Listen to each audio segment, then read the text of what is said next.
Right? Oo. Tapos kung ano mang kailangan nyo, basta, hanapin nyo lang sila doon na sasabihin nyo lang. Okay? JC, Sunrise Resort ha. Enjoy kayo. Kausapin ko lang si Andrew. Brad! Ah, long time.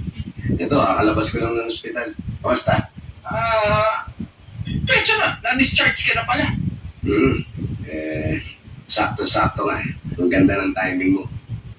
Brad, pwedeng makahiram muna ako sa'yo kasi hindi malaking gastos sa ospital. Pang tutustos ko lang. Pero babayaran ko yun pag nakabawi na yung resort ko. Yeah.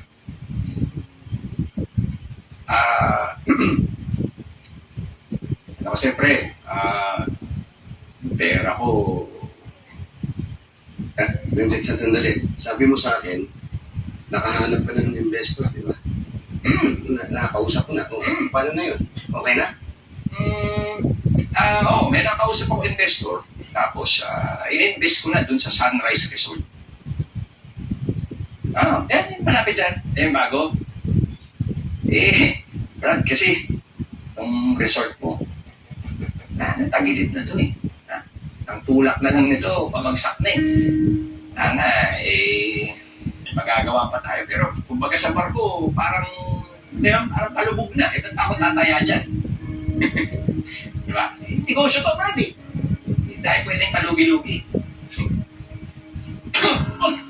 Diyan. Ikaw pala dapat yung iniiwasan ko eh.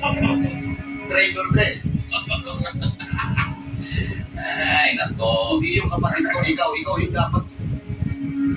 Mas, hawakan. Ayos lang ako. Kaya, hawakan mo baka. Kaya ang boss niyong, Brad, negosyante rin ako, tandaan mo, ha? Sa negosyo, walang kaibigan, pare. Oo, walang kaibigan. Hindi na gusto ko eh, walang kaibigan. Kaya hindi kita kaibigan ng mga ganito. Bakit ka na?